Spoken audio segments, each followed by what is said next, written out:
Hello everyone, thanks for joining us today for our chapter book story time. We're here at the Caribou Public Library, and I'm Miss Erin. I'm so glad that you're here to join us as we continue to read Little Women by Louisa May Alcott. We're on chapter 18 today, so we're going to go ahead and read Dark Days is what the chapter is called. Beth did have the fever and was much sicker than anyone but Hannah and the doctors suspected. The girls knew nothing about illness, and Mr. Lawrence was not allowed to see her, so Hannah had everything all her own way, and busy Dr. Bangs did his best, but left a good deal to the excellent nurse. Meg stayed at home, lest she should infect the Kings, and kept house, feeling very anxious and a little guilty, when she wrote letters in which no mention was made of Beth's illness.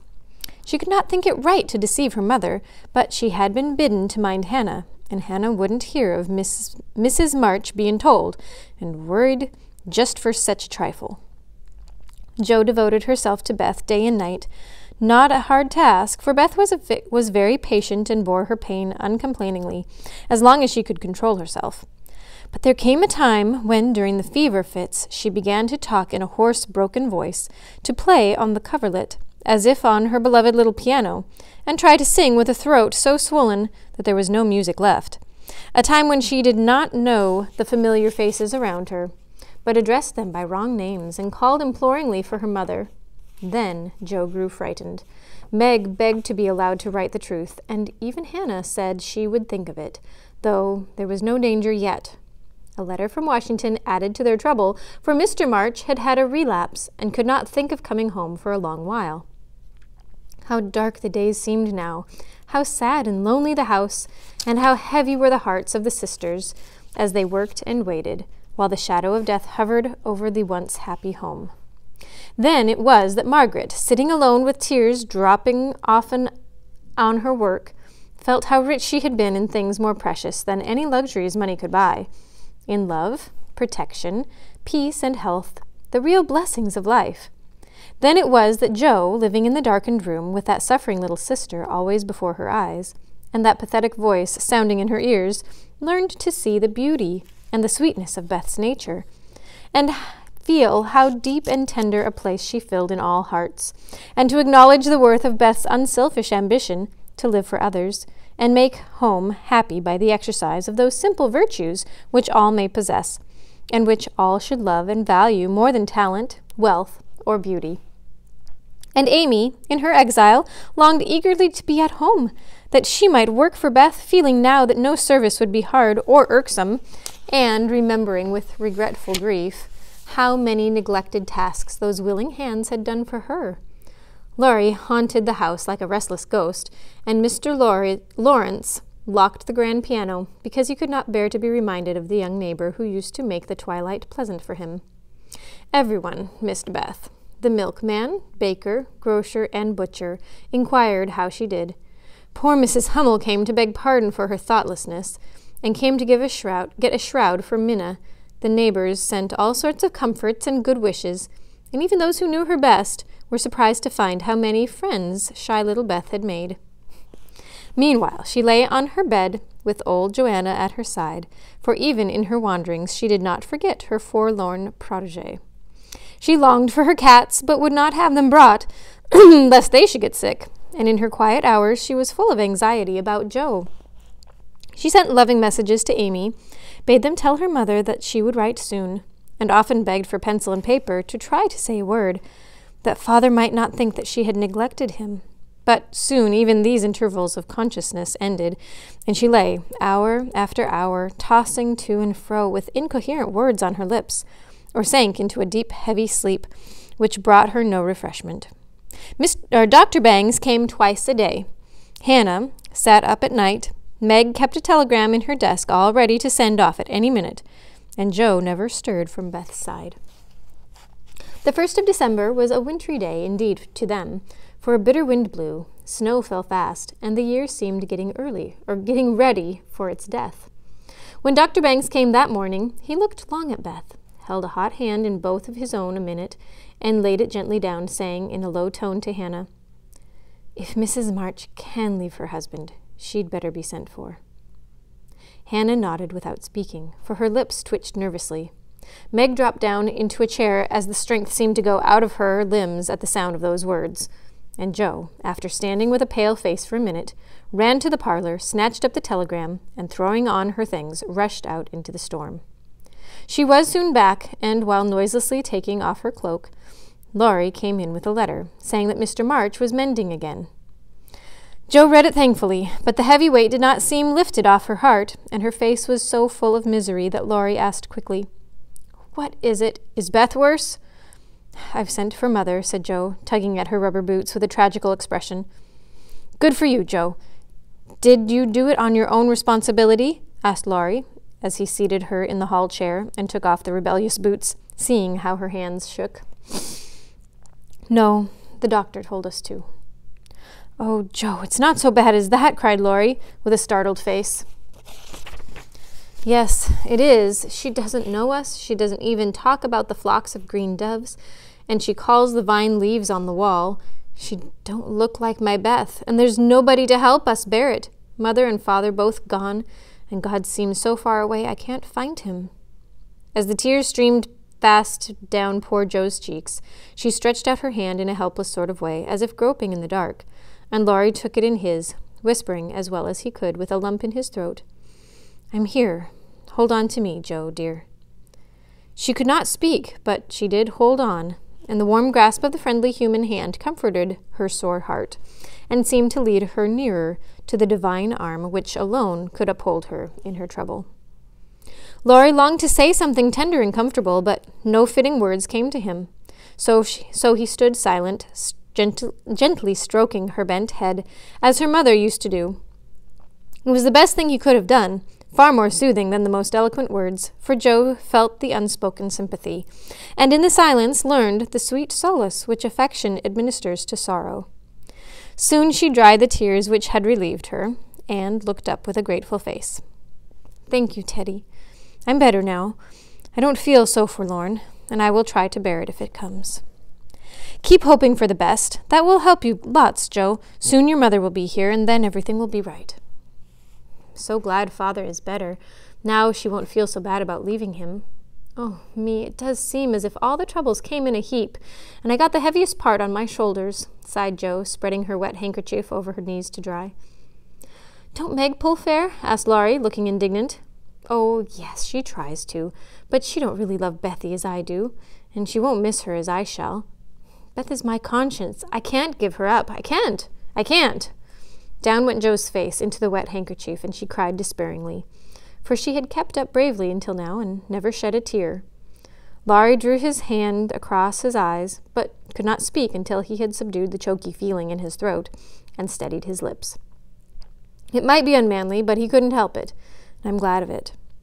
Presently, as Joe's sobs quieted, he said hopefully, "I don't think she will die. She's so good, and we all love her so much. I don't believe God will take her away yet." "The good and dear people always do die," groaned Joe. But she stopped crying, for her friend's words cheered her up in spite of her own doubts and fears. "Poor girl, you're worn out. It isn't like you to be forlorn. Stop a bit. I'll hearten you up in a jiffy." Laurie went off 2 stairs at a time, and Joe laid her wearied head down on Beth's little brown hood, which no one had thought of moving from the table where she left it. It must have possessed some magic, for the submissive spirit of its gentle owner seemed to enter Joe, and when Laurie came running down with a glass of wine, she took it with a smile and said bravely, "I drink. Health to my Beth. You are a good doctor, Teddy, and such a comfortable friend. How can I ever pay you?" she added as the wine refreshed her body and the kind words had done for her troubled mind. I'll send my bill by and by, and tonight I'll give you something that will warm the cockles of your heart better than quarts of wine," said Laurie, beaming at her with a face of surprised satisfaction at something. "What is it?" cried Joe, forgetting her woes for a minute in her wonder. "I telegraphed to your mother yesterday, and Brooke answered that she'd come at once. And she'll be here tonight, and everything will be all right. Aren't you glad I did it?" Laurie spoke very fast and turned red and excited all in a minute, for he had kept his plot a secret for fearing of disappointing the girls or harming Beth. Joe grew quite white, flew off her chair, and the moment he stopped speaking, she electrified him by throwing her arms round his neck and crying out with a joyful cry, "Oh, Laurie! Oh, Mother! I am so glad!" She did not weep again, but laughed hysterically and trembled and clung to her friend as if she was a little bewildered by the sudden news. Laurie, though decidedly amazed, behaved with great presence of mind. He patted her back soothingly, and finding that she was recovering, followed it up by a bashful kiss or two, which brought Joe round at once. Holding on to the banisters, she put him gently away, saying breathless, "Oh, don't. I didn't mean to. It was dreadful of me, but you were such a dear to go and do it in spite of Hannah, that I couldn't help flying at you. Tell me all about it, and don't give me wine again. It makes me act so." "I don't mind," laughed Laurie, as he settled his tie. "Why, you see, I got fidgety, and so did Grandpa. We thought Hannah was overdoing the authority business, and your mother ought to know. She'd never forgive us if if anything happened, you know. So I got Grandpa to say it was high time we did something, and off I pelted to the office yesterday, for the doctor looked sober, and Hannah most took my head off when I proposed a telegram.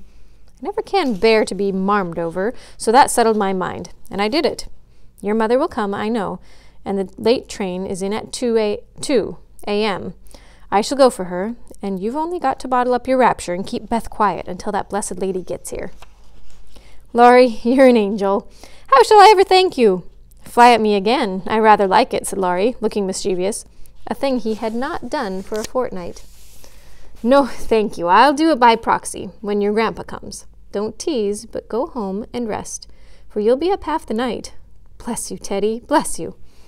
Joe had backed into the corner, and as she finished her speech, she vanished precipitately into the kitchen, where she sat down upon a dresser and told the assembled cats that she was happy, oh so happy, while Laurie departed, feeling that he had made rather a neat thing of it. "That's the interferingest chap I ever see, but I forgive him, and I do hope Mrs. March is coming on right away," said Hannah, with an air of relief, when Joe told him the good news. Meg had a quiet rapture, and then brooded over the letter, while Joe set the sick room in order, and Hannah knocked up a couple of pies in case of company unexpected. A breath of fresh air seemed to blow through the house, and something better than sunshine brightened the quiet rooms. Everything appeared to feel the hopeful change. Beth's bird began to chirp again, and a half-blown rose was discovered on Amy's bush in the window. The fires seemed to burn with unusual cheeriness, and every time the girls met, their pale faces broke into smiles as they hugged one another, whispering encouragingly, "Mother's coming, dear, Mother's coming." Everyone rejoiced but Beth. She lay in that heavy stupor, alike unconscious of hope and joy, doubt and danger. It was a piteous sight, the once rosy face so changed and vacant, the once busy hands so weak and wasted, the once smiling lips quite dumb, and the once pretty, well-kept hair scattered rough and tangled on the pillow. All day she lay so, only rousing now and then to mutter, "Water," with lips so parched they could hardly shape the word. All day Joe and Meg hovered over her, watching, waiting, hoping, and trusting in God and Mother. And all day the snow fell, the bitter wind raged, and the hours dragged slowly by. But night came at last, and every time the clock struck, the sisters, still sitting on either side of the bed, looked at each other with brightening eyes. For each hour brought help nearer. The doctor had been in to say that some change for better or worse would probably take place about midnight, at which time he would return. Hannah, quite worn out, lay down on the sofa at the bed's foot and fell fast asleep. Mr. Lawrence marched to and fro in the parlor, feeling that he would rather face a rebel battery than Mrs. March's anxious countenance as she entered. Laurie lay on the rug, pretending to rest, but staring into the fire with a thoughtful look, which made his black eyes beautifully soft and clear. The girls never forgot that night, for no sleep came to them as they kept their watch, with that dreadful sense of powerlessness which comes to us in hours like those. "If God spares Beth, I never will complain again," whispered Meg earnestly. "If God spares Beth, I'll try to love and serve him all my life," answered Joe with equal fervor. "I wish I had no heart, it aches so," sighed Meg after a pause. "If life is often as hard as this, I don't see how we shall ever get through it," added her sister despondently. Here the clock struck 12, and both forgot themselves in watching Beth, for they fancied a change passed over her wan face. The house was still as death, and nothing but the wailing of the wind broke the deep hush. Weary Hannah slept on, and no one but the sisters saw the pale shadow which seemed to fall upon the little bed. An hour went by, and nothing happened except Laurie's quiet departure for the station. Another hour, still no one came, and anxious fears of delay in the storm, or accidents by the way, or, worst of all, a great grief at Washington, haunted the poor girls. It was past 2 when Joe, who stood at the window thinking how dreary the world looked in its winding sheet of snow, heard a movement by the bed, and turning quickly, saw Meg kneeling before their mother's easy chair with her face hidden. A dreadful fear passed coldly over Joe as she thought, Beth is dead, and Meg is afraid to tell me. She was back at her post in an instant, and to her excited eyes a great change seemed to have taken place. The fever, flush, and the look of pain were gone, and the beloved little face looked so pale and peaceful in its utter repose that Joe felt no desire to weep or lament. Leaning low over this dearest of her sisters, she kissed the damp forehead with her heart on her lips, and softly whispered, "Goodbye, my Beth, goodbye." As if waked by the stir, Hannah started out of her sleep, hurried to the bed, looked at Beth, felt her hands, listened at her lips, and then, throwing her apron over her head, sat down to rock to and fro, exclaiming under her breath, "The girl's fever's turned. She's sleepin' natural. Her skin's damp, and she breathes easy. Oh, praise be given. Oh, my goodness me." Before the girls could believe the happy truth, the doctor came to confirm it. He was a homely man, but they thought his face quite heavenly when he smiled, and said with a fatherly look at them, "Yes, my dears, I think the little girl will pull through this time. Keep the house quiet, let her sleep, and when she wakes, give her—" What they were to give her, neither heard, for both crept into the dark hall, and sitting on the stairs, held each other close, rejoicing with hearts too full for words. When they went back to be kissed and cuddled by faithful Hannah, they found Beth lying, as she used to do, with her cheek pillowed on her hand, the dreadful pallor gone, the breathing quietly, as if she had just fallen asleep. "If Mother would only come now," said Joe, as the winter night began to wane. "See," said Meg, coming up with a white, half-open rose. "I thought this would hardly be ready to lay in Beth's hand tomorrow if she went away from us. But it has blossomed in the night, and now I mean to put it in my vase here, so that when the darling awakes, the first thing she sees will be the little rose, and Mother's face."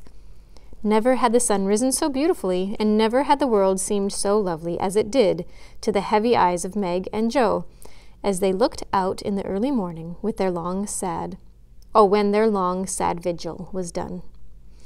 "It looks like a fairy world," said Meg, smiling to herself as she stood behind the curtain watching the dazzling sight. "Hark!" cried Joe, starting to her feet. Yes, there was a sound of bells at the door below, a cry from Hannah, and then Laurie's voice saying with a joyful whisper, "Girls, she's come! She's come!" Well, that's it for today.